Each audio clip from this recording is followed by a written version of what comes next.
19 horas agora, em ponto, nós vamos começar aí o Automeeting, com a participação hoje do Dr. Iulo. Ele está substituindo o Dr. Marcelo Tepedino, uma vez que ele teve um problema com a aula dele, e futuramente a gente irá reconvidá-lo aí para dar uma aula para a gente. Agradecer a disponibilidade do Yulo. O Yulo ele fez o fellow dele no Hospital das Clínicas.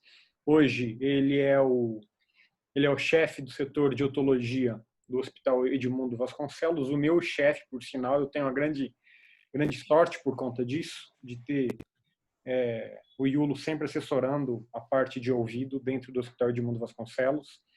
E ele se dispôs a manter o mesmo tema, falar sobre otosclerose e estapedotomia. Então, mais uma vez, Yulo, eu agradeço bastante a tua disponibilidade. E, Fábio, quer falar alguma coisa? Não, só agradecer ao Iulo. Boa noite, Iulo, tudo bom? Agradecer ao Iulo pela disponibilidade aí. E qualquer dúvida aí, vocês podem mandar aqui para a gente e a gente vai repassando ao Iulo, tá bom? Bom, vamos lá. Eu vou compartilhar a tela aqui, tá bom? Tá joia, Yulo. Minha tela entrou? Entrou. Entrou agora total aí? Entrou. Ah, legal. Bom, primeiramente, Fábio, primeiramente aí, Fernando, obrigado pelo convite. Realmente, eu acho que eu nunca fiz uma coisa tão a jato como dessa vez, né? 5h15 da tarde, a gente mudou o tema. Claro, mantivemos o tema, né? Mas a gente vai falar um pouquinho sobre otosclerose. E otosclerose é um tema que eu tenho um carinho danado. Talvez é o tema que eu mais estudei na otologia, desde que eu me formei na residência, desde que eu fiz o fellowship. E eu acho que se não é o meu ganha-pão hoje em dia, é o que eu mais faço hoje em dia, talvez, seja cirurgia de otosclerose, cirurgia de orelha média. Então, vai ser um prazer aí voltar a revisitar esse tema depois de tantos anos, tá bom? Essa aula eu roubei da Eloá. Eloá é uma otorrino, especializada em ouvido também.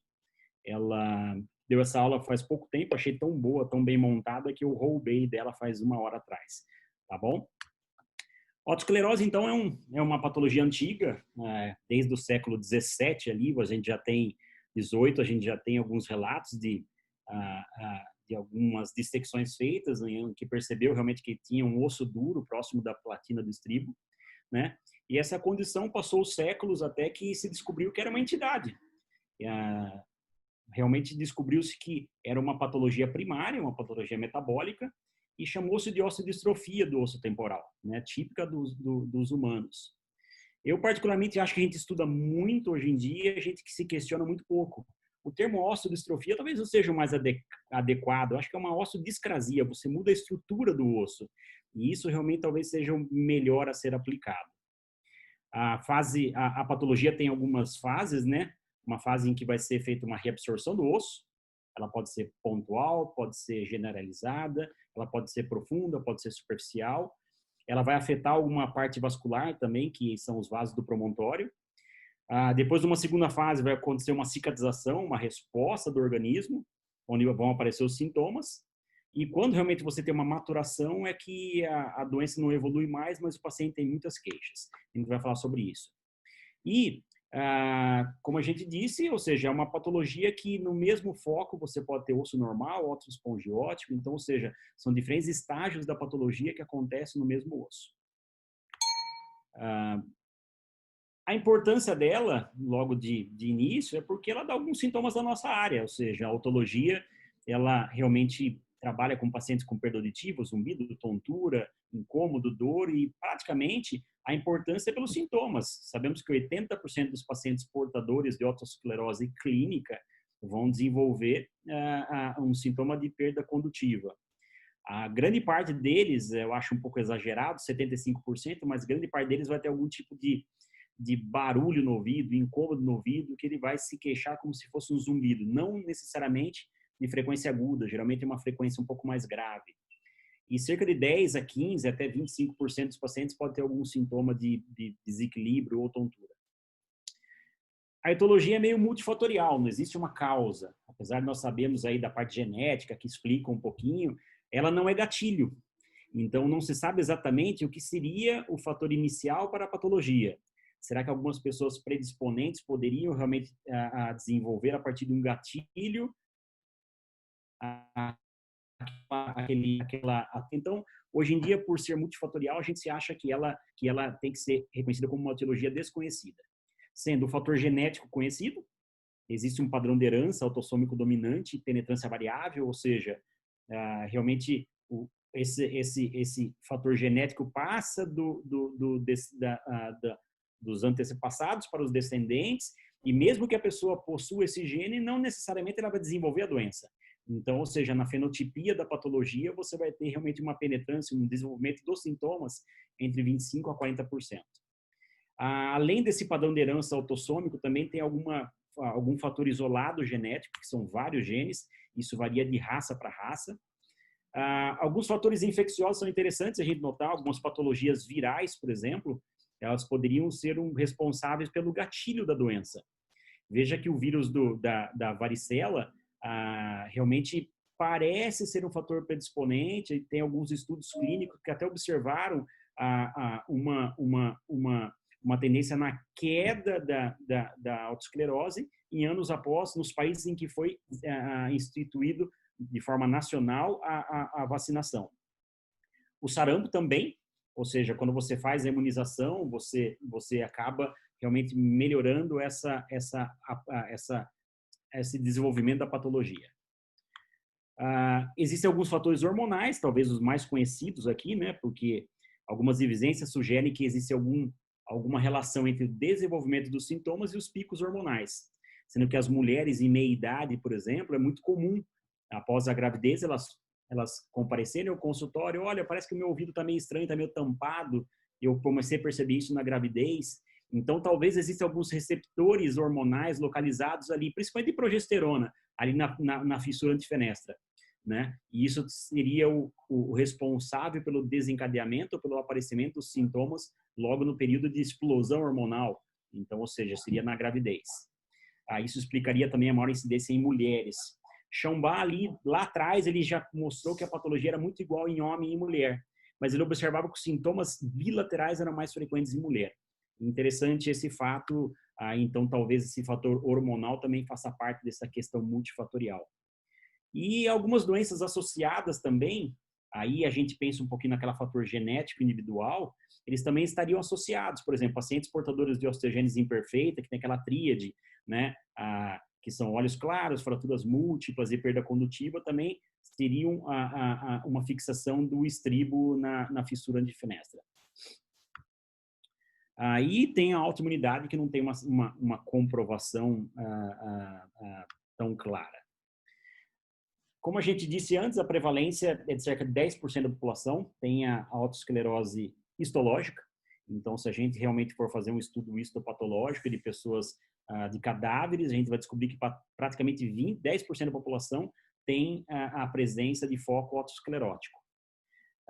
Isso também varia de cultura para cultura, então ela é muito rara, por exemplo, em judeus ela é muito presente, em indianos ela é muito presente nesses estudos, mas talvez nos índios americanos seja menores e algumas outras etnias, né?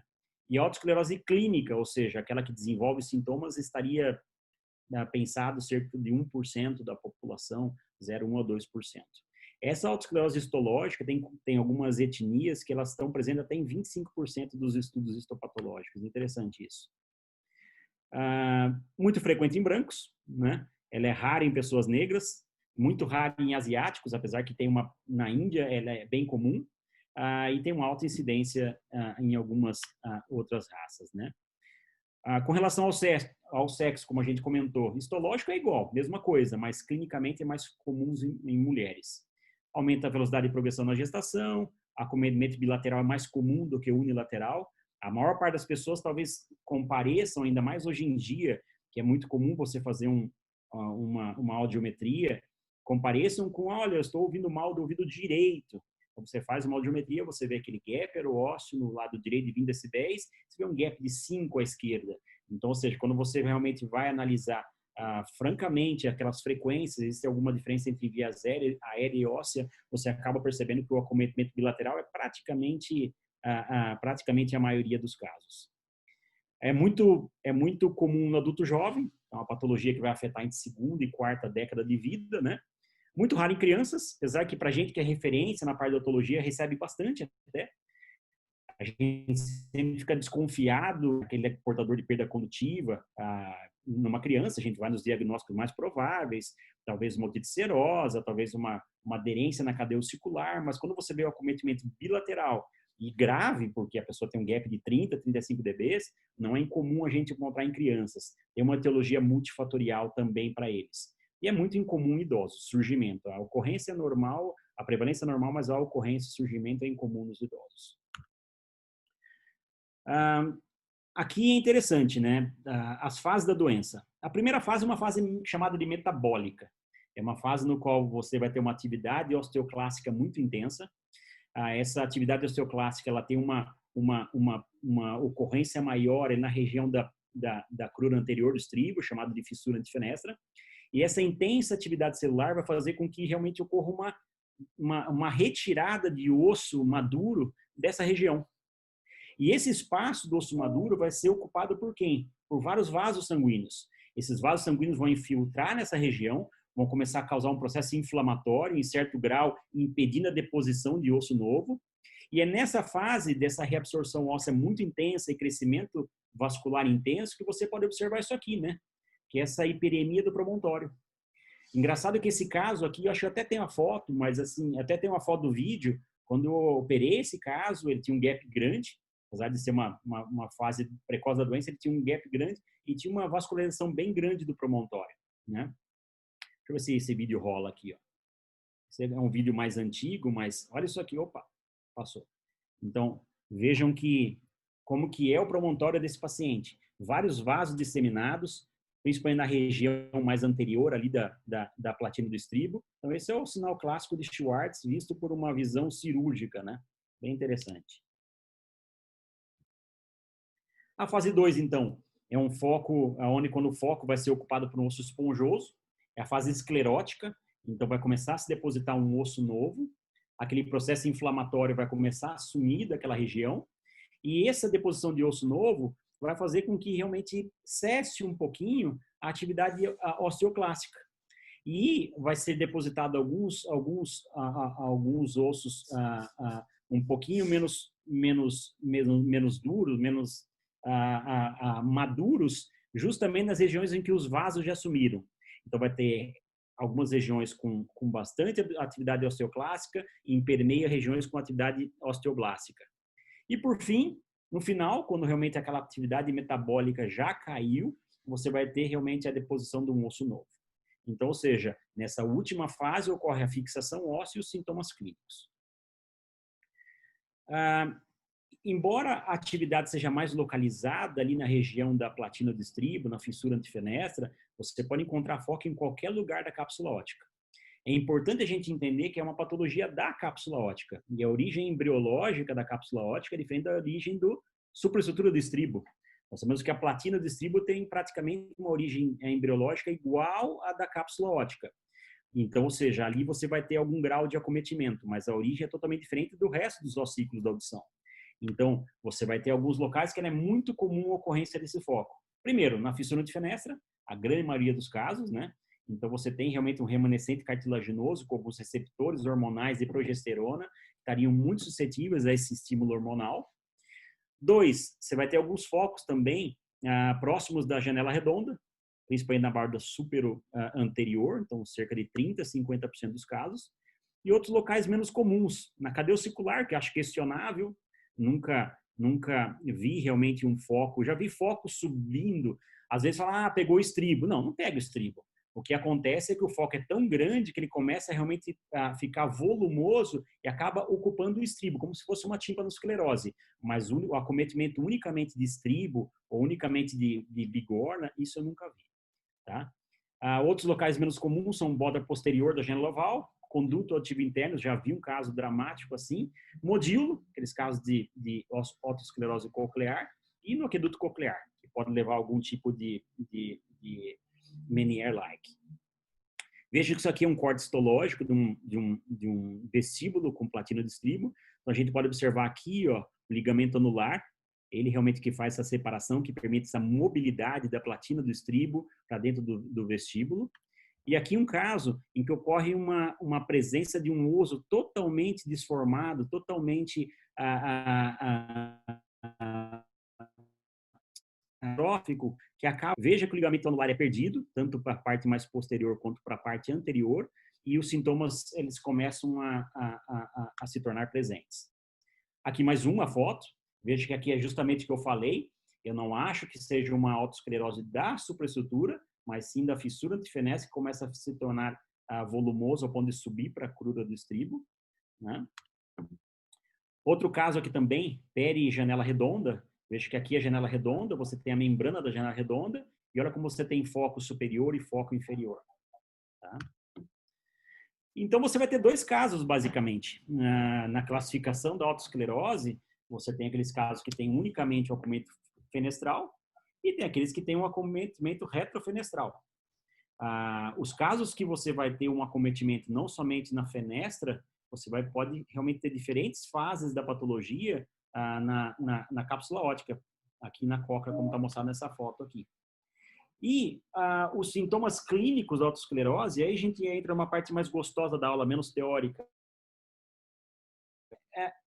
O que seria um paciente típico com otosclerose? Quem chega no consultório? Geralmente é uma mulher, homem, branca, segunda, quarta década de vida, que vem com uma queixa de perda condutiva ou mista. Vem com uma queixa de perda condutiva. Ela fala que aparece que a perda auditiva está piorando. Ela não consegue falar se é bilateral, mas parece que sempre se apresenta com um lado um pouco pior. Ela fala que compreende bem, quando ela aumenta o volume do telefone celular, ela consegue escutar um pouquinho melhor. O reflexo estapédia é questionável. Uma fase inicial está presente, uma fase mais tardia ele vai estar ausente. E o paciente geralmente tem algum tipo de incômodo com relação a tinitos. Dos sintomas da perda da otosclerose, o mais comum é a perda auditiva. E esse é o motivo que o paciente nos procura. O padrão de perda mais comum é condutivo puro. Também questionável, porque você sempre tem um acometimento da via óssea, rebaixa um pouquinho aqui, você acaba colocando como mista, mas tipicamente é um paciente que tem um acometimento único da condução, então uma queda da via aérea. E é causada pela fixação do estribo na sua porção mais anterior. Então, veja um foco da otosclerose aqui, ele acaba tendo essa dificuldade na condução do som. A perda auditiva, ela pode ser ainda neurosensorial pura. É engraçado isso, mas já recebi alguns pacientes que têm realmente uma perda neurosensorial. Você faz um tratamento muito similar, como se fosse uma perda evolutiva, uma perda genética, uma presbiacusia, mesmo o paciente tendo uma discriminação muito boa. E quando você faz uma tomografia por outro motivo, ou realmente você investiga, o paciente tem um foco da otosclerose. É incomum? Muito, muito incomum, mas existe. E o mais comum, quer dizer, bastante comum é a perda mista. Quando você realmente já tem aquele paciente numa faixa etária, uma perda genética, e que sobreposta a isso, ele tem o quê? Ele tem uma dificuldade na condução. Então, ele vai se apresentar com uma perda mista. O zumbido, ele presente em grande parte dos casos e tem diversas teorias para ele. A teoria que eu mais gosto do zumbido é realmente uma atividade enzimática. Quando você realmente tem uma atividade enzimática, principalmente nos pacientes que têm um acometimento também da cóclea, existe uma alteração naquela modelação vascular da próxima estria vascular. E o que acontece é que esses pacientes vão ter uma atividade metabólica, alguns resíduos inflamatórios na estria vascular. Isso seria responsável pelo zumbido. Existe cura para o zumbido na otosclerose? Não, não tem. E é um paciente que você tem que ter cuidado na avaliação. Porque muitas das vezes o paciente vem com uma queixa de perda auditiva, mas durante a evolução da anamnese ele se queixa do zumbido uma vez, se queixa do zumbido 2 vezes, 3 vezes. Você marca a cirurgia e fala, doutor, o zumbido vai melhorar? Então, ou seja, talvez o que mais está incomodando ele é o zumbido. E a nossa resposta qual é? Olha, a maior parte dos pacientes que vão escutar melhor vão ter uma supressão física do zumbido. Porém, não é uma garantia. Nós sabemos que pode melhorar 50% é complicado, é o melhor ou não, né? Mas assim, a gente sabe que quando o paciente realmente tem um gap aerócio grande, tem um zumbido, e nós estimamos uma melhora da via aérea, o paciente deve perceber menos o zumbido. E importante, os pacientes que têm uma perda mista, principalmente nas frequências agudas, esse paciente você tem que tomar cuidado. Você não consegue saber se realmente esse zumbido vem daquela memória auditiva perdida em agudos ou se vem realmente dessa parte dos graves. Então, a frequência do zumbido, para mim, é algo que eu uso bastante no dia a dia.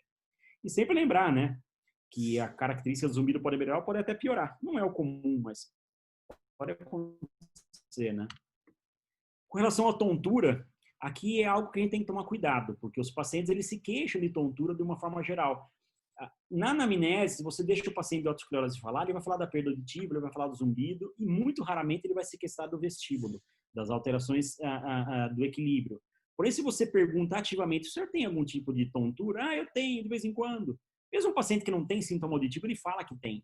Então, é importante, às vezes, você ficar atento aos pacientes que abertamente que se queixam de zumbido, porque às vezes esse paciente ele já tem um zumbido um pouco mais, um labirinto um pouco mais instável, e vai fazer que talvez no pós-operatório a simples manipulação, mesmo que gentil daquela platina, pode dar algum tipo de desequilíbrio no pós-operatório.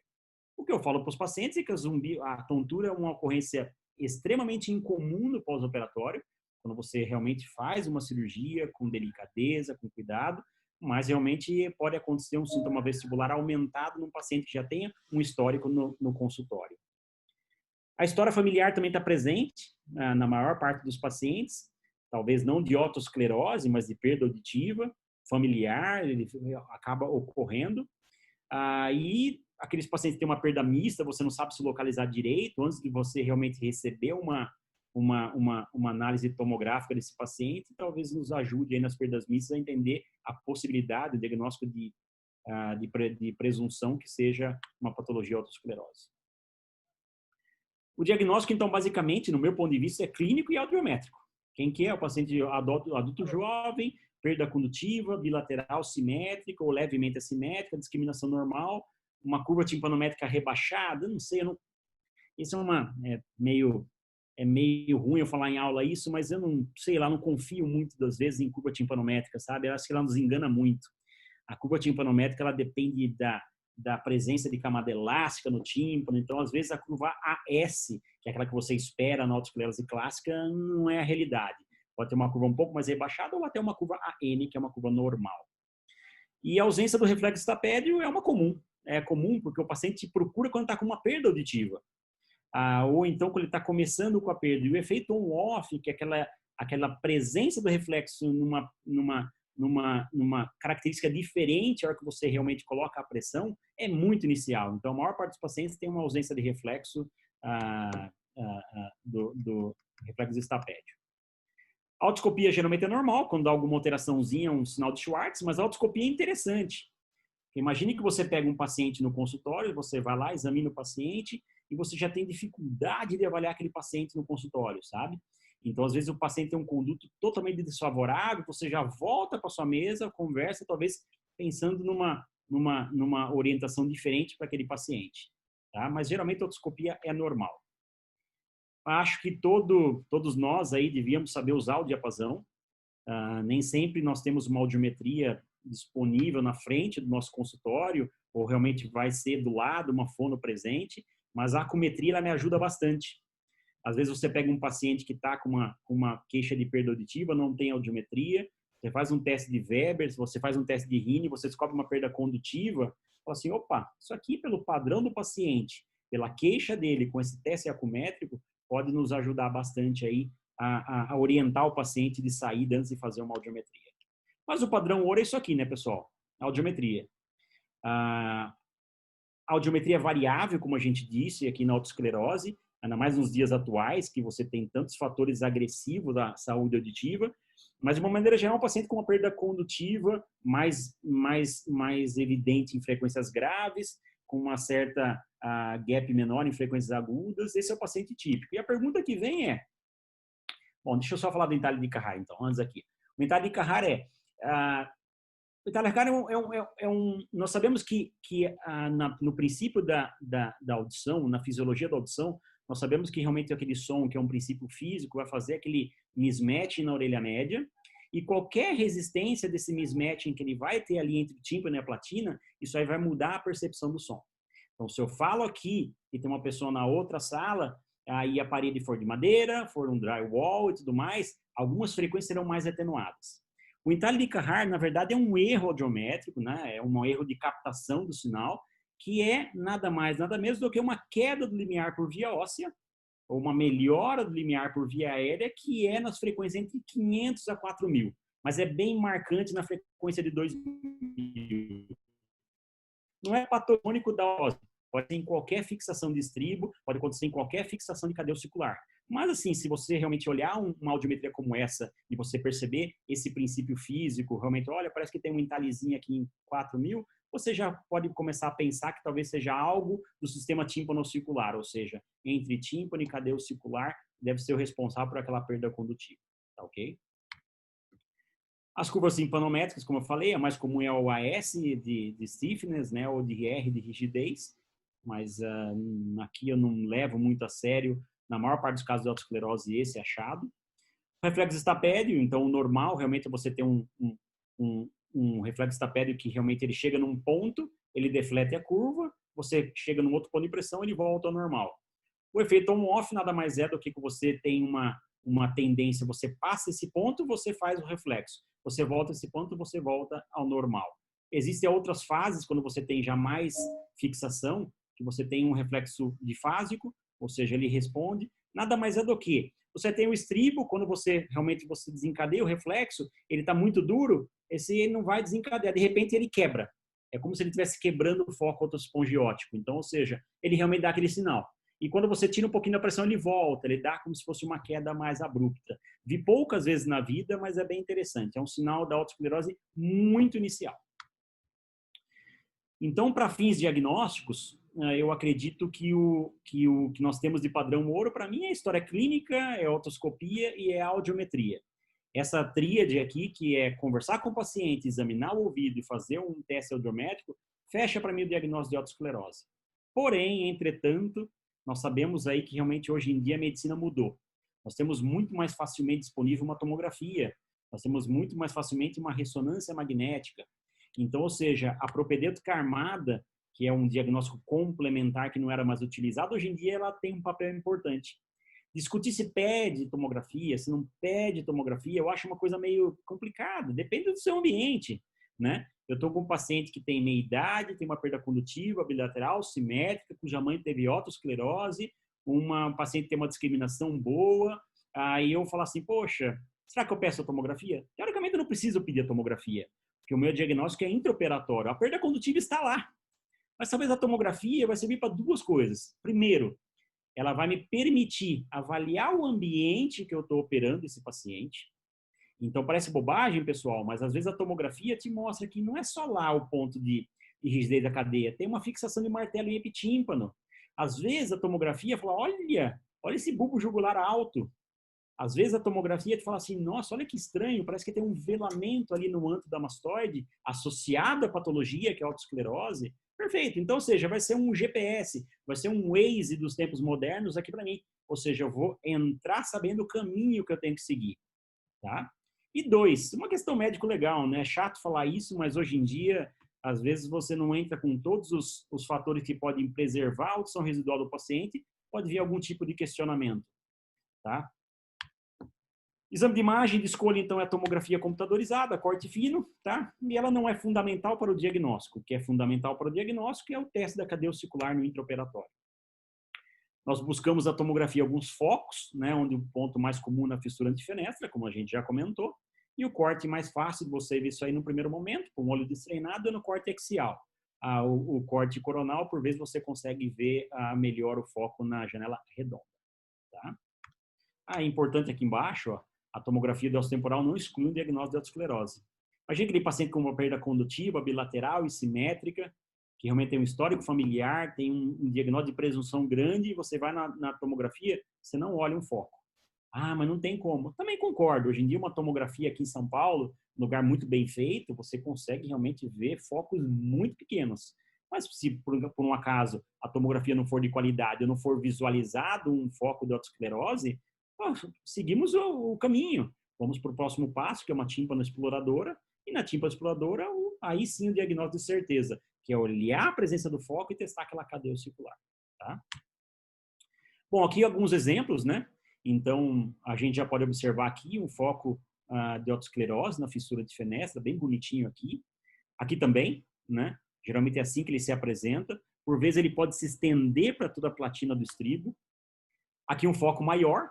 Então veja que é um foco ocupando a fissura de fenestra, subindo para a crura anterior, ocupando e espessando a platina do estribo. Imagina esse foco. Eu vou mais preparado para a cirurgia. Eu posso pedir um micromotor, um esquítero, que hoje também na minha prática já é uma realidade, mas eu sei o que eu vou encontrar ali, né? Eu posso encontrar um facial sobre a janela, né? Então, ou seja, a tomografia tem seu papel hoje em dia, até mesmo para te orientar um pouquinho mais na escolha do que você vai usar, né? Aqui já um corte coronal, que você pode observar que também é um foco autoesclerótico.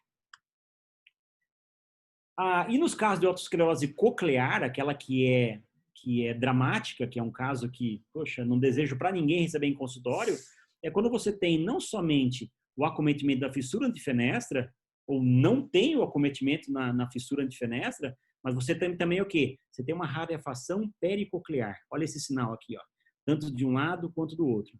Veja aqui outro exemplo de um foco pericoclear.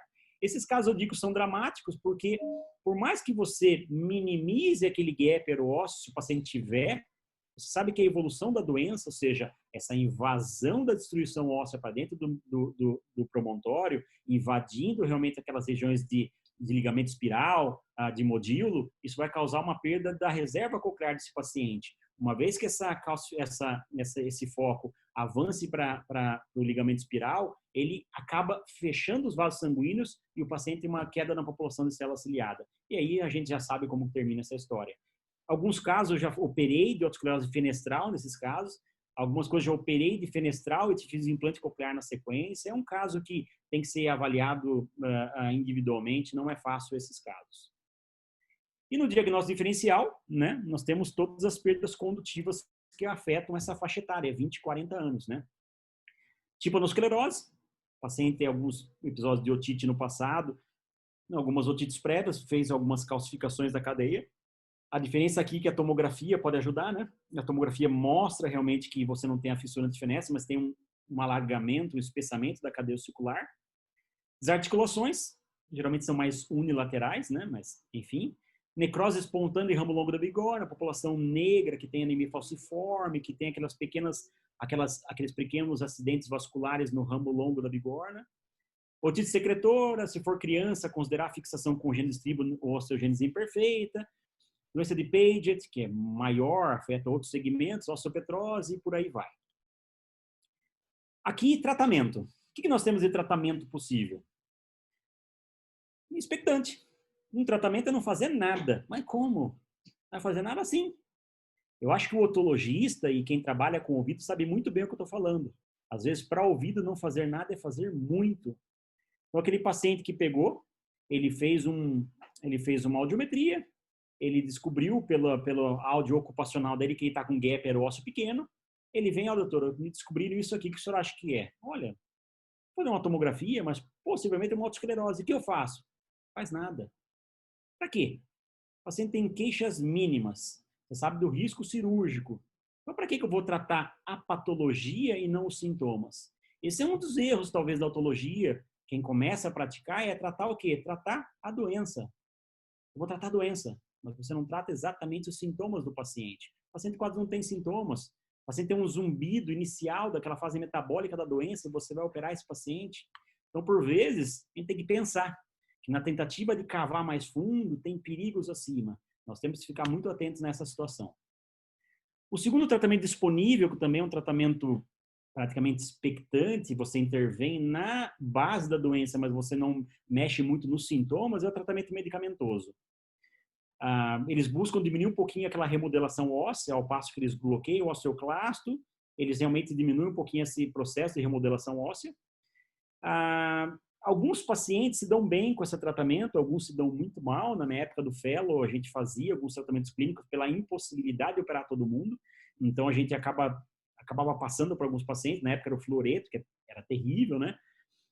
Você pode, ao passo que você bloqueia a doença, você passa da primeira fase para a terceira. Você piora muito rápido a audição do paciente. Você, ao passo que você bloqueia a doença, você pode piorar o zumbido. Então, ou seja, o objetivo da doença é parar a parte metabólica ativa da doença, mas por vezes você acelera esse foco. Então, é um pouco do que você quer. E outro, esses tratamentos medicamentosos, eles têm alguns efeitos colaterais graves, né? Perfuração de esôfago, queda de crescimento em crianças. Então, ou seja, você estava me falando um caso recente que ele teve, ou que ele ouviu, de um paciente que começou com sintomas parotídeos, não foi? Se não me engano, foi uma coisa assim. Enfim, nós temos também, dentre as opções de tratamento clínico, nós temos o fluoreto, né? Você tem que usar por um período longo, tem efeitos gastrointestinais importantes, reação gástrica, vômito, gastrite. Então, ele foi praticamente descontinuado, porque entrou-se um tratamento que é um pouco mais eficaz, que é o bifosfonado. Depende da geração que você usa, dos mais modernos deles, você consegue resultados bons. Você acaba segurando um pouquinho aquela doença. Eu, quando passo esse tratamento aos pacientes, eu passo aqueles que não querem fazer uma intervenção, ou não estão no momento de fazer uma intervenção. Mas eu explico dos riscos. Ao passo que a gente segura aquela progressão, a gente pode maturar aquele foco. Então, existe um risco. Como você faz isso? Você usa durante 5 a 7 semanas esse bifosfonado, que é o lendronato. Existe, eu acho que é o Rizos, não sei, um outro que tem também, que você faz o mesmo tratamento. E você vai acompanhando com audiometria. E uma vez por ano, você reconsidera, talvez, usar na progressão da patologia, você reconsidera usar o bifosfonado. Risendronato aqui, ó. E dos tratamentos que fazem a intervenção, é engraçado quando eu estou com um residente no consultório, eu falo assim, olha, a patologia eu expliquei o que é. A patologia é isso, agora você tem alguns caminhos a seguir. Eu falo muito claramente, você tem aqueles que você não vai fazer nada, e você vai fazer alguma coisa. Então, quando o paciente tem sintomas, quando está incomodando no dia a dia do paciente, nós optamos por quê? Olha, faça o uso de um aparelho de amplificação. Eu falo assim, o aparelho tem os seus pontos positivos e os pontos negativos. Como ponto positivo, no meu ponto de vista, é super fácil você aplicar. Você tem uma cobertura, você tem uma doação pela rede do Sistema Público de Saúde, para alguns casos. Se for bilateral, se for unilateral, você tem uma cobertura. E o ponto bom é que você colocou, você vai ter um som amplificado em um paciente que tem uma discriminação boa, ele vai ficar extremamente satisfeito. Talvez ele tenha alguns pontos negativos. Os pontos negativos são, tem que trocar pilha, tem que tirar para dormir, tem que tirar para tomar banho. Realmente você vai numa praia, que é um ambiente mais úmido, tem que tomar cuidado para aquela umidade com um microcircuito. Você tem que trocar de tempos em tempos, então nós sabemos que um aparelho auditivo hoje, 5, 7 anos, ele começa a ter o seu circuito, aquela obsolescência que já existe, vai começar a piorar. Então, ou seja, ao passo que você não tem risco com a introdução da tecnologia, você tem a desvantagem estética, cuidado e essa reposição depois de algum tempo. Alguns pacientes realmente optam por isso. Eu acho que a intervenção na autoesclerose é muito estilo de vida. É muito da faixa etária, em que momento da vida você está. Então, o aparelho de amplificação deve sempre ser oferecido ao paciente. Mesmo que ele foi encaminhado para você como referência para fazer a cirurgia de autoesclerose. Você tem que deixar o paciente ciente que existe essa opção. Tá? Então, realmente, os resultados são muito bons. Eu estava até falando com um otologista semana passada, que me ligou, e ele estava perguntando, olha, com esse fim do Carina, o que você faz? Eu falei, cara, minha regra do consultório sempre foi aparelho de amplificação sonora. Eu sou fã de aparelho, é super fácil você aplicar e a satisfação é muito grande. Ah, mas é grande, hoje eles são pequenininhos. Ah, mas tem que trocar pilha, hoje em dia eles podem ser recarregáveis. Ah, mas ele não é a prova d'água. Perfeito, põe o que é a prova d'água, depende de bolso, estilo de vida. Então, o aparelho de amplificação sonora, hoje em dia, eles têm uma tecnologia embargada, pessoal, que vocês vão ver nos próximos anos. Tem aparelhos aí com sensores neuronais, aparelhos com medidores de pressão arterial estimada, aparelhos que fazem medições aí da vida, como se fosse um Apple Watch. Então, alguma inteligência artificial está vindo nele. Então, realmente, o que nós temos para oferecer com o aparelho é muito bom, né? A conectividade. E das opções que também intervêm, ou seja, eu quero melhorar aquela audição do paciente, eu também tenho a opção cirúrgica, que também depende do estilo de vida, depende do perfil do paciente, depende da época de vida que ele está vivendo. Tem também os seus pontos positivos e os seus pontos negativos. Aqui eu coloquei várias coisinhas entre aspas, porque é como se vende, né, a cirurgia. Ah, a cirurgia é eficaz, rápida, né? Sim, ela é.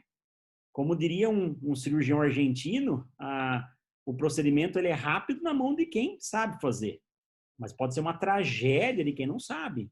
Então, ou seja, é um procedimento eficaz, é um procedimento que ele geralmente ele tem um tempo de execução curta, pode ser feito com paciente sobre sedação, pode ser feito com paciente anestesia geral. Eu faço com geral, é uma opção minha, mas realmente tem muita gente que faz com local.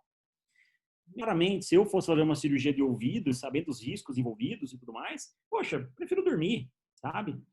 Já fiz com local algumas vezes, na época do meu fellowship, nós não tínhamos disponível realmente a geral, e eu sempre preferi realmente que o paciente não tivesse ciente de tudo que envolve aquele procedimento. Acho que é melhor, mas essa é uma opção muito minha mesmo. Tem muito cirurgião no Brasil que faz com local com resultados excelentes, que é o que importa.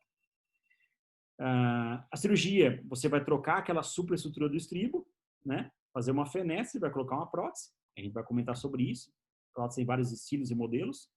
Duas técnicas se destacam ali, né? Estapedectomia, estaperotomia. Eu acho que o cirurgião do ouvido tem que saber fazer as duas, porque às vezes você vai pensando em fazer uma e acontece uma tragédia, você tem que fazer a outra. Então, essas duas técnicas acontecem. Uso ou não de material para interposição? Depende. Vai usar uma gordura, um sangue, uma veia, né? Uma pequena fáscia também. E aqui é engraçado, né? Isso aqui é um índice de satisfação próximo a 100%.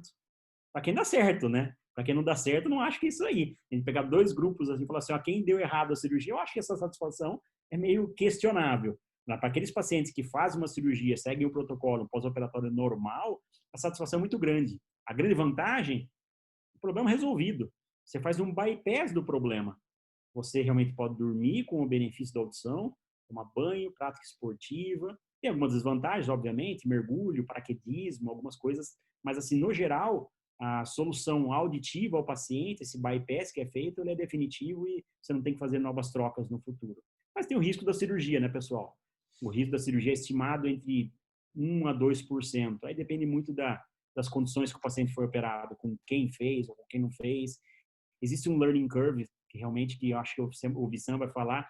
A gente falou assim, falei, Vissan, escolhe a aula que você quer dar. Queria alguma coisinha que fosse para fazer mais ou menos os seus 30 anos de odontologia. Ele falou, cara, eu vou falar sobre o que eu aprendi, como eu aprendi a operar, os meus insucessos. E a estapedotomia tem muito disso. Ele falou assim, a estapedotomia talvez seja um procedimento cirúrgico que você precisa de um número maior de cirurgias para se tornar apto a fazer. Quanto? 50, 60, a gente não sabe. Depende muito de cada um, da prática que teve. Mas é interessante isso. Então, esse é o gráfico final. O gráfico final aí, realmente, da autoesclerose nós vamos intervir no paciente, venha para cá. Nós vamos fazer um tratamento expectante, acompanhar a doença, venha para cá. Independente do caminho a se seguir, a gente tem que realmente deixar o paciente ciente das possibilidades de tratamento. E que talvez não fazer nada é fazer muito naquele momento. Das duas técnicas cirúrgicas, né? A estapedectomia e a estapedotomia, a diferença é o quê? Eu sei que tem muito cirurgião experiente aqui, e aqui é um pouco da minha opção, da minha opinião.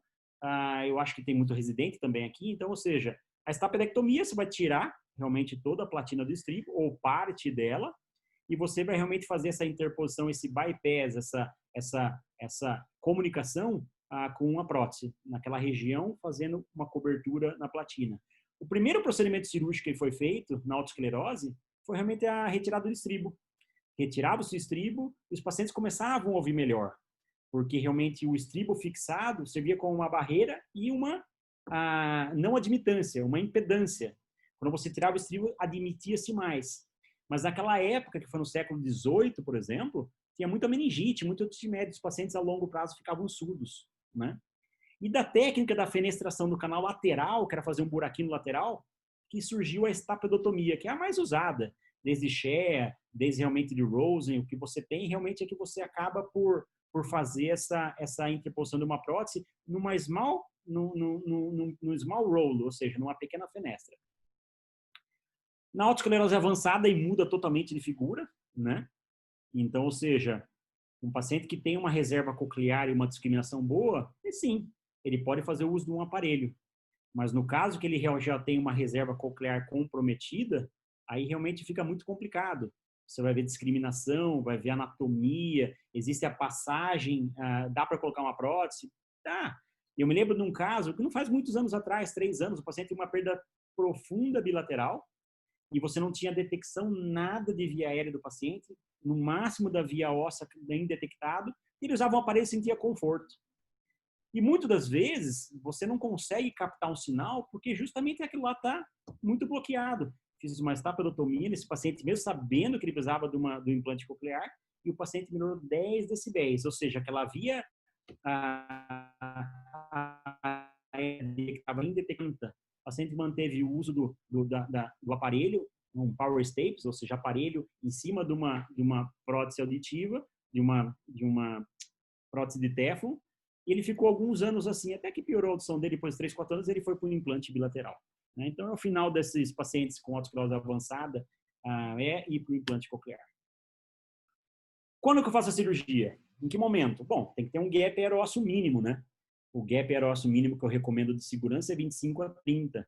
Mas tem casos hoje em dia, pessoal, vou falar para você, caso de paciente muito diferenciado, vem indicado para cirurgia, e com a tecnologia que a gente tem hoje disponível, um laser de diodo, um micro splitter, até gaps menores às vezes eu opero.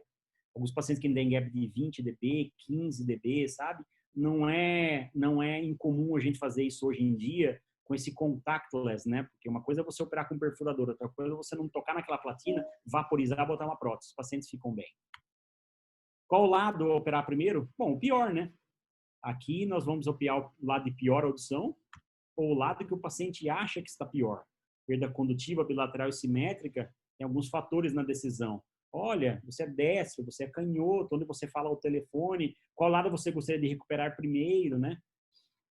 Alguns cirurgiões mais antigos não faziam a cirurgia bilateral. Hoje em dia, é meio que uma realidade minha, correr 2 riscos. Uma vez que você correu o primeiro e deu certo, você corre o segundo risco. Então, essa também é uma opinião pessoal minha. E anestesia local geral, aí depende da preferência do cirurgião, do paciente, aquela famosa conversa de consultório. Vai fazer como? Vai fazer por dentro do canal auditivo? Vai fazer uma incisão de Lempert aqui fora, que é um acesso endaural? Retalho anterior, retalho de Fish, retalho inferior? Depende da preferência do cirurgião, pessoal. Então, ou seja, se você faz uma técnica cirúrgica e tem bons resultados, mantenha-se nela. Ou se mudar a técnica, eu estou usando um microscópio, eu vou para o endoscópio, perfeito, mantenha o seu sucesso.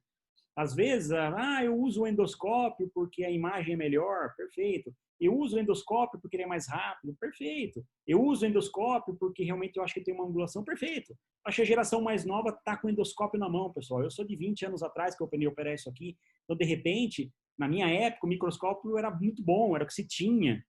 Hoje em dia, eu opero com um Vario aqui em São Paulo, opero com um Penteiro ou com um Sensero. Se eu mostrar os vídeos para você em HD, é fantástico também. Então, depende muito da preferência do cirurgião, não sou contra, não sou a favor. Eu só acho que você tem que ficar à vontade e você tem que trazer realmente aquela taxa de sucesso à sua prática diária. Fazemos uma infiltração no conduto. Eu peço até desculpas, pessoal, como todos vocês sabem, eu fui pego de surpresa com essa aula, eu queria botar vídeo, mas tá tudo na nuvem, para baixar é demorado, então eu tava tudo fora daqui, me desculpem. Fazemos o retalho, né? Um retalho tímpano-meatal, que envolve o meato, envolve o tímpano também. E a cirurgia da autoesclerose é uma cirurgia que você tem que ter exposição. Então, não pode operar apertado. Eu, geralmente, não faço acesso endaural, faço um acesso transcanal. Raramente uso holder, tá? Eu faço uma cirurgia que demora, em mãos treinadas, 15 minutos, 20 minutos. Então, ou seja, não é muito demorado. Às vezes demora um pouquinho mais, você vai explicando os passos que você está fazendo, mas, de uma maneira geral, eu faço com espéculo auditivo, em condutos bons, né? Nós fazemos uma exposição adequada e é importante pouco sangramento aqui, né? Às vezes, quando você está nesse passo, levantando o conduto, tem algum vasinho que está dando um pouco de trabalho, para nesse momento, coloca um algodão com adrenalina aqui, coloca um algodão com soro fisiológico, aguarda alguns minutos para você prosseguir. Isso vai fazer uma baita diferença naquela clareza. Nós sabemos que o sangue no microscópio, no endoscópio, ele rouba muito da sua luz. Então, para você ter aquela imagem bonita, só levante o ânulo quando você realmente tiver certeza daquele campo mais exângue, tá bom? Fazemos essa exposição da região que nós queremos operar, que é aqui na articulação icudo-estapediana, através ou da curetagem, ou através do uso do micro-skitter, ou através do uso do Scorpion. Se eu não me engano, é Scorpion, é o atual da Grace Medical, que está chegando no Brasil. Ou seja, a gente faz uma exposição, e quando nós temos a exposição de toda a região da platina do estribo e também das regiões adjacentes, pronto. Aí começamos nossa etapa. Nossa etapa, até não falei antes, né? Essa etapa realmente é um teste de cadeia da mobilidade da cadeia ossicular. Isso pode ser feito nesse momento ou até antes de você curetar. Aqui é mais fácil, porque você toca no martelo, você vê a mobilidade da bigorna, você toca na bigorna, vê com o estribo, gentileza. Nesse momento é o diagnóstico. É realmente otoesclerose. Ou porque você viu um aspecto ósseo diferente aqui na frente, ou dois, porque realmente você consegue perceber aquela rigidez da cadeia. No segundo momento, aí vai depender, você vai querer realmente fazer o posicionamento da prótese, vai querer realmente tirar a superestrutura, então depende de cirurgião para cirurgião, é feita uma seção desse tendão de estapédio, é feita uma medida da distância entre o ramo longo da bigorna e a platina do estribo, é feita uma desarticulação e, por fim, você faz a tal da fenestra. E aqui que eu queria conversar com vocês um pouquinho. A cirurgia, se você pegar, né, e é gostoso às vezes fazer meio que um paralelo, você fazer um paralelo entre o sucesso das tecnologias com o como elas impactaram no resultado. A maior parte das tecnologias que a gente usa é para facilitar ou para mudar resultado. O endoscópio mudou o resultado? Quem tinha uma cirurgia muito boa? Não mudou. Talvez deu mais clareza, mais ensino, mas não mudou o resultado. E poucas coisas, desde a época de Shea, mudaram até agora em termos de resultado. Mas alguns passos perigosos, talvez o passo mais perigoso é retirar a superestrutura do estribo e fazer a fenestra. Isso sim veio algumas coisas nos últimos anos muito bom. A década passada eu comecei a usar o laser de CO2. Foi o primeiro que eu usei. Ou seja, das técnicas sem contato, ou seja, não vou tocar ali, foi o primeiro que eu usei, laser de CO2. Mas era um trambolho, você botava o laser, você tinha que fazer num palito de dente, ver se porque um laser invisível tinha que ser guiado por um infravermelho, tinha que fazer a calibração, e você colocava de longe, porque o laser era acoplado ao microscópio, então o paciente respirava, mudava o ponto na platina do estribo. Então, ou seja, esse eu usei durante um bom tempo, ele me aumentou o tempo da cirurgia, mas me aumentou a segurança intraoperatória, mas eu deixei de fazer uso porque é um laser indireto, é um laser invisível, então não gostei dele. O segundo que eu usei foi o laser de diodo. Esse é muito legal. O diodo, você coloca a fibrazinha, que é uma fibra muito pequena, dentro de um aspirador ou dentro da caneta própria, e você, por um contato de proximidade, você vai lá e você vaporiza a platina. E é legal que você consegue mensurar o quanto você quer usar, e chega no momento que você pode pegar até um microperfurador e fazer suavezinho. Ele vai fazer uma fenestra super delicada e que vai te permitir colocar a prótese na sequência. Então, outra técnica. E atualmente, que eu tenho usado porque eu gosto? Não é porque eu gosto, mas é porque o laser é caro aqui no Brasil. Né? O laser do CO2 era muito caro, o diodo era muito caro, os planos começaram a não cobrir, e hoje em dia tem uma broca, que é uma microbroca, que tem 0,6, 0,7, 0,8, você escolhe, dependendo do tamanho da base da sua prótese, e você faz uma perfuração com alta velocidade, quase sem contato, porque a broca, quando o diamante começa a pegar na platina, ela já causa uma abertura. E é muito legal isso aqui em casos de platina obliterativa, com muito osso para você trabalhar, você tem que brocar um pouquinho o canal do facial, um pouquinho o promontório, aumentar aquela margem. Realmente essas microbrocas, elas são muito interessantes para quem realmente quer um pouco mais de segurança, tá bom? Voltando aqui, então, a gente faz essa microperfuração. A hora que você fizer essa microperfuração, já esteja com a prótese pronta. O tempo que você deixa um vestíbulo aberto é uma coisa que eu mais chamo a atenção no residente, ou seja, estamos com tudo pronto? Estamos. Então, perfura e coloca. Então, o tempo tem que ser mínimo, tá ok? Não deixar esse vestíbulo aberto. Qual prótese utilizar? Qual vocês preferirem? Todas elas têm resultados excelentes.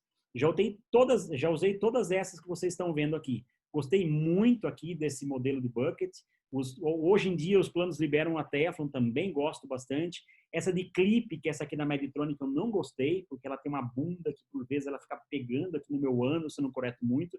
Eu tenho que rodar, não gostei. Essa aqui de nitinol é interessante, mas alguns estudos mostram que ela é perigosa, ao ponto que você coloca, dá um calor nela, ela fecha sozinho. Mas eu aprendi com essa aqui, né, pessoal? Aprendi com a prótese de Aldistan. Os otologistas mais velhos ali da aula, eu aprendi a operar na década passada, quando não tinha nada de material, isso aqui você comprava do seu, não lembro como chamava o seu lá, o senhor que vendia para o Dr. Aldo, que fabricava. Aprendi com essa aqui. Essa prótese, ela é muito fácil de cortar, muito gostosa de trabalhar.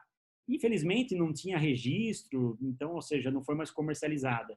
Mas o Teflon era muito gostoso dela, a platina era muito maleável, ela era fácil de desentortar, o que é difícil nessas novas, quando você entorta, é um terror na sala, né? Então, ou seja, essa... E para ela você tem que fazer uma clipagem final. Realmente que você faz com uma guia tem que ser delicado. E aí que entra a experiência do cirurgião, quanto apertar, onde apertar, correr para cá ou correr para lá. Então, existe um learning curve, existe realmente uma experiência adquirida na autoesclerose que só o tempo vai dar para cada um também, tá bom? Aqui é uma imagem do Magui fazendo a clipagem, ou seja, a fixação do anel sobre o ramo longo, tá? Aqui realmente é a mesma imagem quando você usa a prótese de Teflon. Alguns cortam esse pedacinho aqui, às vezes, para facilitar a colocação, quando o ramo longo é um pouquinho mais espesso, tá? E alguns usam a técnica reversa de Fish, que consiste em você colocar a prótese para depois você remover a superestrutura. Isso aqui talvez fizesse mais importância quando você não tinha laser, quando você não tinha skitter, que era perigoso você quebrar a superestrutura para o promontório e trazer junto a platina. Hoje em dia isso aqui tem muita gente que usa, eu acho muito legal, mas talvez eu mudei bastante essa técnica depois que eu tive toda esses power staples, todos essas novas tecnologias aplicadas ao nosso dia a dia. E por fim, pessoal, complicações nós temos? Sim, temos complicações, infelizmente. Algumas são alguns inconvenientes intraoperatórios, o sangramento. Já tive que parar a cirurgia por sangramento, pessoal. Eu me lembro, há muito tempo atrás, eu parei uma cirurgia e falei, não dá para operar. Sabe, não parava. Depois de 1 hora tentando, parava de sair sangue. Eu falei, não vou botar em risco esse paciente. Então, ou seja, o sangramento é uma intercorrência chatinha. Lesão do facial é muito raro, nunca tive, felizmente. Já peguei alguns casos aí no consultório que eu não sei como fizeram uma lesão de facial numa autoesclerose, mas às vezes eu recebo isso. Enfim, questionável também. Um gusher, o gusher nada mais é do que uma fístula, né? Então, aqui a tomografia é bem legal, porque a tomografia, se ela te mostrar um saco endolinfático aumentado, ou seja, um paciente sindrômico ou não, você vai estar preparado que talvez você tenha um gusher, talvez não vá operar esse paciente. Já tive gusher no intraoperatório e realmente é uma situação super chata, né? Fratura, luxação de bigorna, platina flutuante. A luxação da bigorna depende muito da manipulação que você tem no intraoperatório. A fratura da bigorna, aí às vezes a cureta que você está usando escapa, quebra, pode acontecer. Platina flutuante, eu acho que se você está operando, você tem uma platina flutuante ali, poxa, ela estabilizou, está mole, não tem como perfurar, não tenho nada na mão, para a cirurgia. Sabe? Para a cirurgia, entra no segundo tempo, usa um laser. Hoje em dia, com essas técnicas sem contato, você não tem mais tanta essa intercorrência da platina flutuante. Algumas pós-operatórias são as mais desesperadoras, né? O paciente faz uma otite no pós-operatório, uma tragédia, né? Perfuração de tímpano, super fácil, isso aí é comum acontecer, mas uma perfuração de tímpano, se você vê quando você está fechando aquele seu retalho, já joga a pele um pouquinho para frente, já fecha no mesmo momento. Se acontecer no pós-operatório, você tem que fechar, você tem uma fenestra ali aberta, né? Deslocamento da prótese, ou seja, colocou a prótese no intraoperatório, ficou satisfeito, no pós-operatório gap, faz a tomografia, está fora da posição. É comum? Não é comum. Mas às vezes usou uma prótese um pouquinho mais longa, ou então não clipou direito, ou então realmente de tanto você abrir e fechar, você deixou ela um pouquinho insegura ali, não tão presa no ramo longo, você tem que reoperar. A perda auditiva neurosensorial é o terror de quem faz esse tipo de cirurgia, né, pessoal? Então, ou seja, acontece, infelizmente, zumbido. Vertigem, como eu disse para vocês, eu acho um evento incomum no pós-operatório, mas era comum quando eu comecei a operar. Então, acho que a vertigem tem muito a ver com a manipulação excessiva no intraoperatório. Aspirar muito com aquela potência máxima lá dentro, muito barulho, muito trauma ali na hora que você está tirando o estribo. Então, ou seja, a vertigem, ela é uma ocorrência incomum. Hoje em dia, quando a gente faz a fenestra, a gente até vê aquele líquido, parece uma piscininha que fica na altura ali da platina. Ou seja, mudou-se muito aí a evolução. Então, a vertigem ela ainda acontece e acontece naqueles pacientes com histórico de instabilidade e tontura no pré-operatório. Granuloma de reparação nada mais é do que uma inflamação da mucosa no pós-operatório. Algumas pessoas falam que o gel Foam, o talco da luva tem a ver com isso. É uma perda auditiva que começa a evoluir a partir de 1 semana e meia, 2 semanas. Já tive um caso de um policial que estava super bem, depois de 2 semanas ele teve uma surdez súbita, a hora que eu reabordei aquele ouvido, era um granuloma enorme, pegando a orelha média e mastoide. O que aconteceu? Não sei. Isso da pele linfática e paralisia do nervo facial, né? Às vezes acontece. A paralisia do nervo facial em pós-operatório, que você não manipulou o facial, é uma reação inflamatória local. Alguns pacientes que têm realmente uma patologia viral, alguns falam que herpes simples, herpes ósseo, pode ocorrer uma reativação naquele local que você acabou de operar. Mas é muito incomum também, tá? Platina flutuante, já conversei com vocês, nada mais é do que a instabilidade da platina no momento da fenestra. Hoje em dia o laser pode ser algo útil. O Gusher, lembrar sempre da importância da tomografia para tentar se antecipar esse problema. Ou seja, se meu GPS me mostra ali realmente um acidente à frente, eu mudo minha rota. Se a tomografia me mostra, por exemplo, um saco aumentado, um aqueduto vestibular aumentado, eu já mudo minha rota. Eu vou com outro instrumento ou nem opere esse paciente, talvez nem opere esse paciente, né?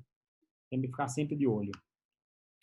Outras complicações, autoesclerose obliterativa, tem um foco muito grande. Hoje em dia, com um skitter ou com uma microbroca, você consegue abordar esses casos e permitir que a cirurgia seja uma realidade para os pacientes. Perda severa profunda, incomum. Sintomas vestibulares, prótese longa, VPPB. Às vezes você coloca uma prótese muito longa e como o sáculo está muito próximo, você começa a estimular aquela parte vestibular do paciente. Uma vez tive um caso que entrou uma bolinha de ar e o paciente tinha tontura no pós-operatório. Eu vi uma bolinha de ar ali no vestíbulo, era muito pequenininha. Eu abri aquele ouvido, tirei a prótese. Falei, será que se eu mexer aquela cabeça, essa bolha de ar não sai? Não sei. Eu abordei, tirei a prótese, olhei ali, esperei um pouquinho, botei a prótese e a bolinha saiu. Devia estar presa na base da prótese. Aí o sintoma do paciente era tontura. É cada coisa que acontece, então não dá para duvidar de nada. O granuloma de reparação, perda condutiva no pós-operatório imediato, sempre pensar em prótese mal colocada. E perda tardia. A perda tardia, geralmente aquela que é súbita depois de 1 ou 2 anos, nem pensar também nessa erosão de ramo longo, principalmente o que ocorre nas próteses clipáveis. Bom, pessoal, desculpa se a aula faltou alguma coisa ou outra, procurei trazer aqui um pouquinho da minha experiência, fazendo um pouquinho da propaganda, como o Fernando já comentou, tá bom? A gente tem feito um ciclo de aulas bem interessantes. Amanhã vai ter o Dr. David Kennedy, muito legal, na parte de nariz. E a semana que vem, aguardo todo mundo nessa aula que deve ser bem legal. Dr. Robert, para quem não conhece ele é Béziers, uma escola tradicional na França, tem uma experiência com autoesclerose, cirurgia da orelha média, tem um canal no YouTube que tem 3.000 seguidores, ele posta vídeos semanalmente e é um amor de pessoa. Querido de brasileiro, vem sempre para cá, amigão do Sadi, então, ou seja, do Laércio também, eles têm aquela questão do Lyon, que eles fazem juntos, e ele realmente vai trazer a experiência dele. São 3.000 casos de autoesclerose operada com bons resultados, manipulação com próteses muito legais. Vamos ver o que a gente consegue trazer para abrilhantar aqui a nossa autologia no Brasil. Mais uma vez, Fernando, muito obrigado. Fabião, brigadão mais uma vez, tá bom? Estou à disposição para qualquer dúvida que vocês tenham. Yulo, muito obrigado. Acho que foi excelente. Supriu bastante aí os nossos anseios em relação à autoesclerose e à cirurgia de Stapedot. Nós temos algumas perguntas. Primeiro, nosso colega Henrique Gobo, muito obrigado pela presença, viu, Dr. Gobo, em assistir os nossos encontros aqui.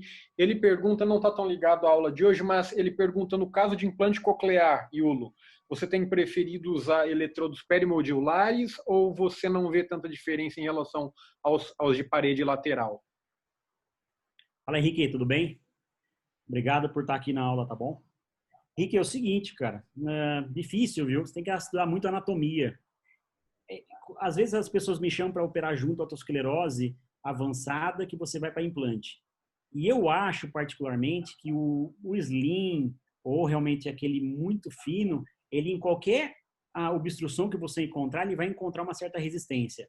Eu sou fã nesses casos, até fiz um caso recente, eu acho que em Vitória do Espírito Santo, e que era uma patologia super obliterativa. Eu gosto de usar uma broca muito pequenininho, eu faço realmente um acesso ampliado na janela redonda, procuro tirar aquelas pequenas quadradas de osso bem no nicho, na entrada do nicho da redonda, e eu gosto de um eletrodo um pouquinho mais espesso. Se realmente, mas não cabe, não tem espaço, perfeito, vamos tentar um outro. Mas, assim, eu acho que a depender da fase que você atua na autoesclerose do paciente, se tiver aquele pequeno sinal na ressonância, um T2 ainda um pouquinho viável, eu prefiro realmente um contour, um pouquinho mais espesso. Ele é mais rígido, tem um canal tem uma sonda que vai direcionar. Mas aqueles casos que está surdo, eu prefiro o slim. Eu acho que o slim é atraumático, mas ao passo ele não vence obstrução. Eu tenho, por preferência, o que vence obstrução, que é o perimodiolar. Legal, Yulo. O Dr. Jacinto Negreiro Júnior, ele é do Hospital de Base de Brasília. Ele fala que lá eles fazem com anestesia local, devido à carência de sala aí com anestesia geral, e faz o acesso transcanal e técnica reversa de Fish, né? A pergunta dele em uma cirurgia, o R3 que você acha que está habilitado a fazer uma Stapedô, ou é uma cirurgia mais para fellow fazer? Ô, Jacinto, tudo bem? Pois é, essa pergunta aí você me bota numa saia justa aqui, meus residentes estão aqui, né? Não posso mentir. Eu tenho fellow, né? Então, ou seja, o fellow me minimizou esse problema. O que eu acho, cada um tem um feeling. Às vezes você vê uma pessoa no R1 sabendo manipular devagarzinho um aspirador, tem aquela delicadeza, ele sabe realmente como segurar o espéculo com a mão, com cuidado. A minha impressão é que cirurgia de ouvido é sim do R3. A do estribo nem sempre. Cirurgia de estribo é o refinamento da técnica operatória. Então tem alguns fatores que são feeling, sentimento, olhar que eu, de uma maneira geral, deixo fazer o acesso, deixo levantar o retalho, o fellow está sempre junto, e o fellow, no final das contas, faz todo o resto. Mas mesmo o fellow, quando realmente ele está ali para realmente fazer a remoção da subestrutura ou a fenestra, ele tem dificuldade. E é super...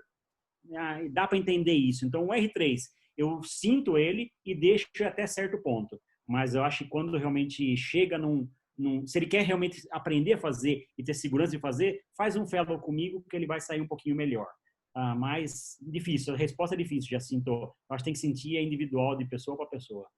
Nosso amigo Ricardo Dourado, ele que é assistente do HC e um grande amigo nosso também, Yulo, ele primeiro te parabeniza pela aula e ele pergunta qual que é a tua prescrição de rotina. Se você deixa corticoide, antibiótico, algum tipo de antivertiginoso, por quantos dias, se faz medida restritiva de esforço físico, em relação a voo de avião também, o que você deixa de pós-operatório e quais são as suas principais orientações para o paciente pós-operatório de Stapedô? Bom, vamos lá. Ricardo, boa pergunta. Eu tenho uma resposta ideal para você e eu tenho uma resposta real para você. Resposta ideal. O paciente sai da sala, acorda muito suave da anestesia, cabeceira elevada na sala e ele vai realmente ficar com a cabeceira elevada lá na recuperação anestésica. Sobe para o quarto, repouso absoluto, não pode sair do quarto até alguém passar, seja eu, fellow, residente. Como o senhor está? Doutor, estou bem. Perfeito. 100% dos pacientes vão embora no mesmo dia, não ficam internados. Se o paciente ele fala assim, doutor, eu estou com tontura, eu estou com zumbido, eu aplico cortisona para esse paciente. Eu acho que houve um trauma intracoclear e a cortisona tem essa capacidade de diminuir um pouquinho do trauma. Agora, caso o paciente esteja perfeito, não tenha nada, eu dou unicamente um antibiótico e Dramin por 48 horas. Mas ele não tem tontura, mas eu dou. Eu dou porque ele não tem tontura porque ele está sentado. A hora que ele começar a movimentar, talvez ele vai ter uma mínima tontura que vai dar uma insegurança brutal nele. Então eu falo, deixa 48 horas de Dramin para esse paciente ele vai realmente ficar um pouquinho mais sonolento, vai ficar um pouquinho em casa, mesmo que não tenha tontura, e a cortisona só nos casos que tenha suspeita de trauma no ouvido, ou um zumbido, ou uma tontura um pouquinho mais importante. Com relação à atividade física, eu falo para os pacientes que até eles passarem comigo no primeiro pós-operatório, fazer nada, nem esteira, nem caminhada, nada. Fica em repouso em casa. Eu vejo com 5 dias de pós-operatório. Vejo, já tiro todo o curativo, não deixo nada. Eu ponho muito pouco gelfuan na orelha externa. Eu ponho 2 ou 3, não sou de encher muito, não. E logo no primeiro pós-operatório eu já tiro. É óbvio que se o paciente tiver com tontura no primeiro pós-operatório, eu não quero ficar com aquele pistão, ficar estimulando mais aquele vesíbulo. Eu não tiro. Mas eu tenho por hábito tirar. E o antibiótico por boca eu dou. Por quê? Não sei porque eu dou porque eu sempre dei e deu certo. Então, é meio chato. Com relação ao avião, tem alguns pacientes meus que vêm fora do Brasil para operar. E eles perguntam, doutor, quando eu posso voltar? Difícil, hein? Eu passei no Paraguai, passei no Uruguai, como é que eu volto? Depende do pós-operatório. Reserva sua passagem para depois de 7 dias, eu falo. De uma maneira geral, tem paciente que faz a cirurgia e depois de 5 dias está operando, está viajando de avião. Eu recomendo? Eu não recomendo. Não é a minha recomendação. Tem executivo que não, em São Paulo e acaba pegando voo. É um risco dele. Não é a minha recomendação. Um tempo mínimo, Yulo, que você recomenda um tempo de segurança? Bom, a partir 14 dias. 14 dias. Eu acho que 14 dias. Joia. O Dr. Wagner Rodrigues é de Rio Preto, aliás, é um grande amigo nosso também, fina pra caramba, e um ótimo otologista também. Ele te faz uma pergunta em relação à prótese ancorada para otosclerose. É uma opção? Entra no teu hall de opção que você oferece para o paciente ou você nem pensa nas próteses ancoradas para a reabilitação desse paciente com otosclerose? Bom, eu não sei se foi uma pergunta do Wagner, se foi uma provocação do Wagner. Eu vou entender como os dois, Wagner. Não sei se você teve no último congresso ali em São Paulo, que eu acho que foi daquele da Câmara Americana, que estava numa mesa que eu tive uma certa discussão com o Rubão sobre isso. Cara, eu acho que no paciente com anatomia normal, para que você vai pegar e vai colocar alguma coisinha que vai impossibilitar esse cara de fazer uma ressonância magnética, se for uma tecnologia ou outra? Eu acho que naquele cara que tem uma... O Rubão me disse, lá, tá vendo? Foi uma provocação. O Rubão me disse que existe uma tendência mundial na época a não fazer uma cirurgia de autoesclerose. Eu respondi para ele, falei, pessoal, essa tendência eu nunca ouvi falar. A tendência no mundo são boas cirurgias com resultados bons. Então, ou seja, o paciente tem uma anatomia normal, conduto, um foco da autoesclerose, eu quero resolver a situação dele. Não fazer ele ficar dependendo de uma bateria, de uma pilha, de uma coisa implantável, que ele vai ter que trocar uma parte externa. Então, ou seja, eu não vejo muita diferença de uma prótese ancorada ao osso no aparelho auditivo convencional. Os dois vão fazer aumentar aquela vibração do mecanismo tímpano-circular, um porque vai vibrar ali o ouvido interno, outro porque vai fazer o movimento clássico, mas ele fica dependendo de alguma tecnologia. A autoesclerose põe em risco o paciente, eu concordo com você e tudo mais, mas você resolve o problema do paciente. Então, depende. Estilo de vida do paciente, o que você quer? Agora, isso na anatomia normal. Agora, vamos supor que chega um caso para mim que já operou.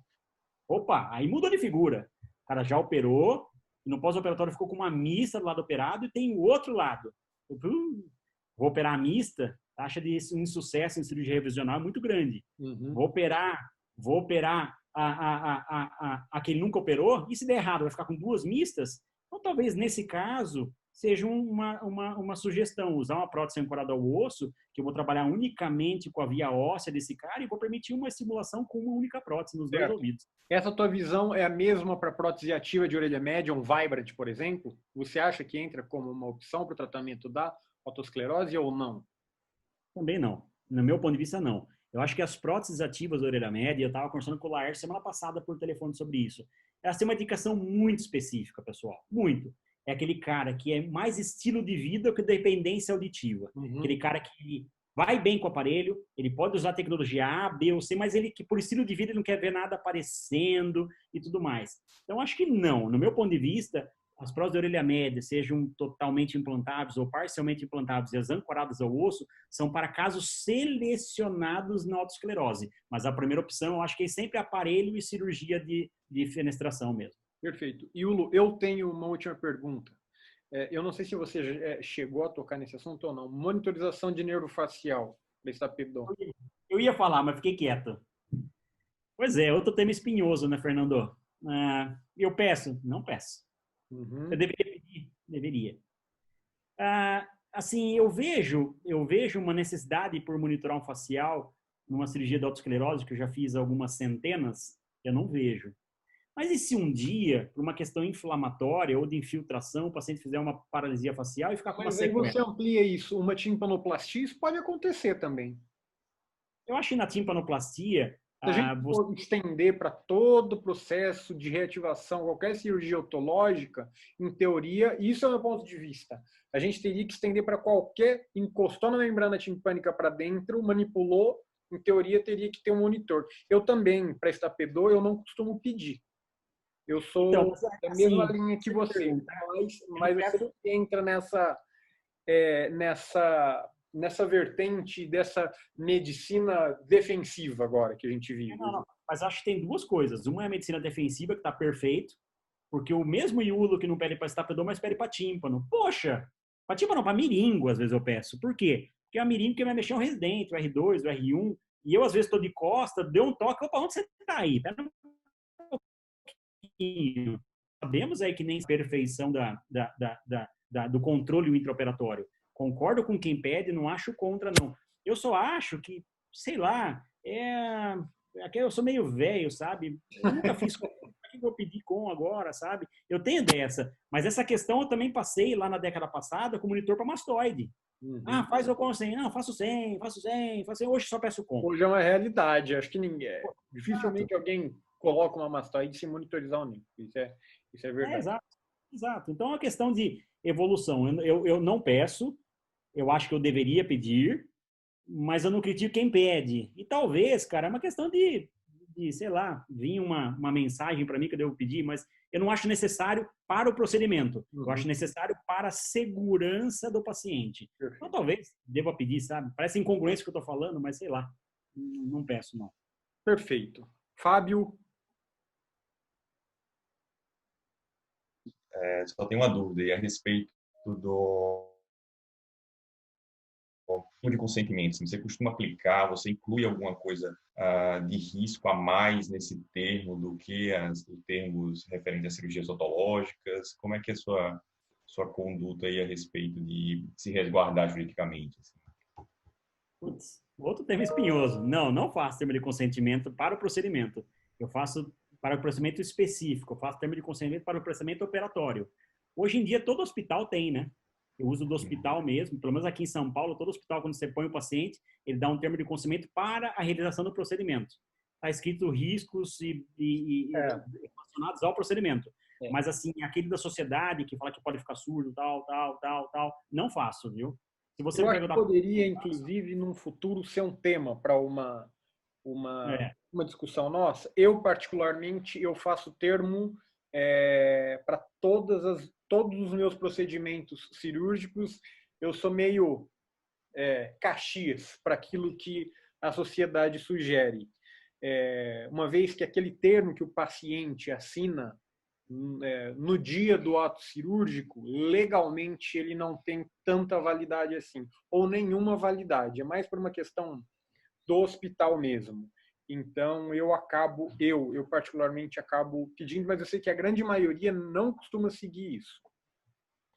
E outra questão, Yulo, você coloca todo paciente seu como potencial cirúrgico antes você pede para testar aparelho ou não? O Fábio, você pode repetir a pergunta, por favor? Voltou? Bem, a minha pergunta foi, todo paciente seu que você está planejando cirurgia, você pede para esse paciente antes testar aparelho ou não?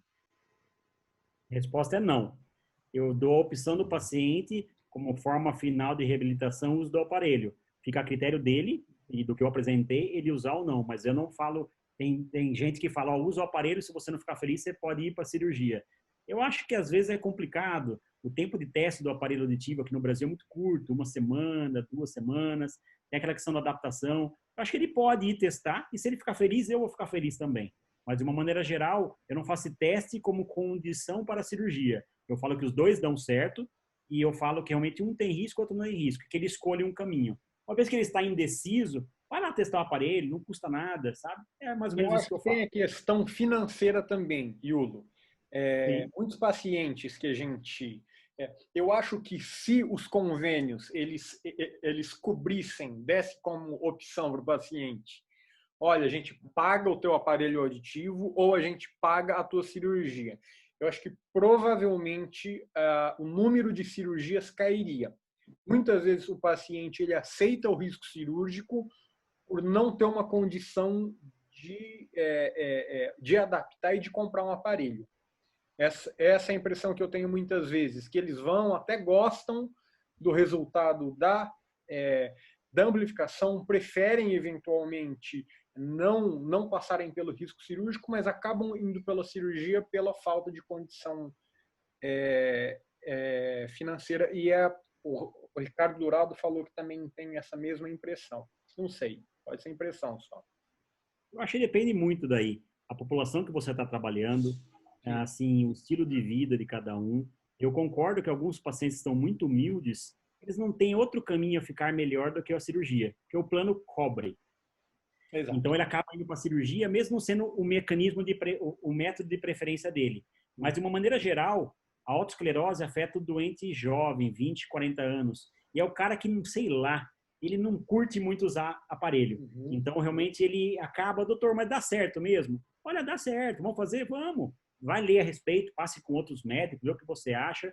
Mas assim, essa questão, eu não sei se para mim que eu faço ouvido os pacientes já vêm, porque talvez essa etapa que você está falando já não chega para mim. Eu não faço diagnóstico esclerótico, eu recebo o cara pronto. Então, o cara que já pensou nessa possibilidade e já veio comigo, já sabe? está trabalhado. Você é o final da linha dele, entendi. Exato, eu não vejo muito isso, sabe, Fernando? Mas assim, eu concordo. Eu me lembro lá na Santa Casa Santo Amaro, muito tempo atrás, todo mundo ia para aparelho. Querendo ou não querendo, porque era o que tinha, né? Pelo SUS doava, vai para o aparelho. Mas então depende do ambiente que você tá inserido também, viu? Perfeito, Yulo. Mais alguma pergunta? Gente, se alguém quiser fazer pergunta, eu abro o microfone também, não tem problema nenhum, tá bom? Às vezes tem pessoa que prefere fazer pergunta falando mesmo, enfim. Eu acho que a gente conseguiu abranger bastante sobre o assunto. Acho que foi uma discussão muito legal, muito pertinente. Agradeço mais uma vez, Yulo, por você ter aí nos salvado aos 48 do segundo tempo e cumpriu com o que a gente havia nos proposto aí a falar na aula de hoje. Eu quero convidá-los a seguir o nosso canal do YouTube. Essa aula vai estar disponível no YouTube, tá bom? Futuramente, provavelmente amanhã. Semana que vem, nós teremos uma aula com o próprio Yulo também. Ele vai falar sobre timpanoplastia. Ô, meu, achei que eu fosse estar de alta na semana que vem. Semana que vem tem também. Mas é arroz de festa. Semana que vem, segunda que vem, o Yulo vai falar para a gente sobre timpanoplastia e um pouquinho sobre reconstrução de cadeia ossicular. E na terça-feira, só lembrando que tem esse grande encontro aí internacional com o professor Robert Vincent, da França. Mais alguma coisa? Legal, isso aí. Parabéns, Ju. Obrigado aí, cara. Um abração para todos. Valeu. Tchau, tchau. Uma boa noite, uma ótima semana para todo mundo. Tchau, tchau.